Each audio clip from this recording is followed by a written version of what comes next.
డిపార్ట్మెంట్లో నిలబెట్టి తిరుమల కొండ మీద జైలును ప్రవేశపెట్టిన ఏకైక వ్యక్తి దొంగ దౌర్భాగ్యుడు జగన్మోహన్ రెడ్డి. కంపార్ట్మెంట్లో పోతే లోపల పోతే దద్దోజనంలే, పులిహోరలే, చక్కటి మజ్జిగలే, రైసులే, ఎక్కడ కింద నుంచి పైకి నడుచుకుంటూ వెళ్ళే పేదవాళ్ళు కావచ్చు, దేవుణ్ణి విపరీతంగా ఇష్టపడి కోట్లు ఉండేవాళ్ళు కూడా కావచ్చు.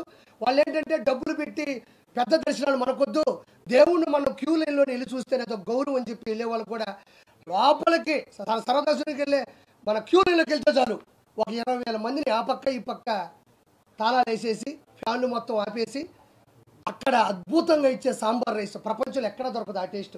సాంబార్ రైసు, దద్దోజనం, పులిహోర, చక్కటి మజ్జిగ, చక్కటి పాలు ఇచ్చేటువంటి పూర్తిగా ఆపేసి ఫ్యాన్లు ఆపేసి జైల్లో పెట్టినటువంటి పరిస్థితి.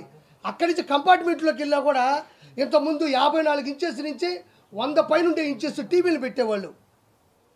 గోవిందనామ స్మరణాలు, వెంకటేశ్వర మహిత్యం, అన్నమయ్య. మీరు చూడండి, మీరు వెళ్ళి చూడండి, అంటే ఇప్పుడు మారుంటుంది. వచ్చి కూడా 3 నెలలే కాబట్టి ఇంకా మార్పులు వస్తాయి. పైకి వెళ్తే ఆ లోపలికి వెళ్తే ఒక్క టీవీ కూడా ఉండదు, ఒక్క టీవీ కూడా ఉండదు.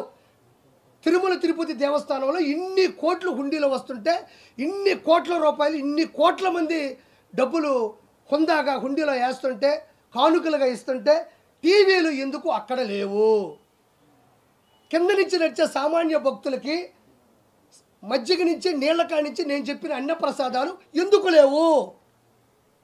లడ్డూలో జంతు కొవ్వు కలిపారా లేదా అన్నది శాంపిల్స్ ఇస్తే ల్యాబ్ టెస్ట్లో బయటపడింది.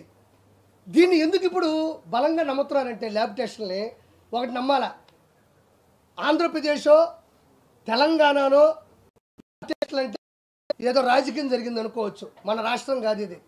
గుజరాత్లో ఉండే ఫుడ్కు సంబంధించినటువంటి ఒక యూనివర్సిటీకి సంబంధించినటువంటి ఒక అతిపెద్ద ల్యాబ్లో, మన ఇండియాలోనే బెస్ట్ ల్యాబ్లో ఈ లడ్డూని తీసుకెళ్ళి, అంటే ఇప్పుడు కూడా కొనసాగుతున్నాయి కదా. చంద్రబాబు నాయుడు గారికి 30 రోజుల్లో ఎంత ఉంది, పింఛన్ల సమస్య ఉంది, ఇంకోటి ఉంది, లక్షల కోట్ల లాస్ ఉంది మొత్తం ఖజానా. కాబట్టి ఒక్కొక్కటి ప్రక్షాళన చేసుకుంటూ రావాలి తప్ప తిరుమల కొండ అనేది సపరేట్ ఒక ప్రపంచం. దాన్ని ఒక్కసారిగా ప్రక్షాళన చేయడం కష్టం. అలాంటి విధానాల్లో రీసెంట్గా జూలై 17 తారీఖు ఆ దరిదాపుల్లో అసలు లడ్డు ఎందుకు ఇలా కేవలంగా ఉంది, లడ్డు ఎందుకు ఇంత విడిపోతుంది, లడ్డు ఎందుకు బ్లాస్ట్ అయిపోయింది, లడ్డు అట్టు పెడితే పేలిపోయేది. మనం చెప్తాం కదా మైనింగ్లో రాళ్ళల్లో ఏదో పెడితే పేలిపోతుంది చూసారా, అట్లా పేలిపోయేది. ఎందుకంటే అది డౌట్ వచ్చి చూస్తే ఆ టెండర్లో ఉండేటువంటి ఏ వ్యక్తులు అయితే ఉన్నారో ఒక 5 మందిలో ఎక్కడి నుంచి ఏది ప్రాబ్లం వస్తుందని చూస్తే చిన్న ఆచూకీ దొరికింది, నెయ్యి, ఘీ. ఇది కర్ణాటక ప్రభుత్వం నుంచి వస్తుందని చెప్పి చెక్ చేస్తే అది దాన్ని ఎవరికి చెప్పకుండా గుజరాత్ పంపిస్తే వారం 10 రోజుల్లో టెస్ట్ వస్తే దారుణమైన పరిస్థితి ఏంటంటే మనం బాధపడాల్సిన సందర్భం ఇక్కడ అన్ని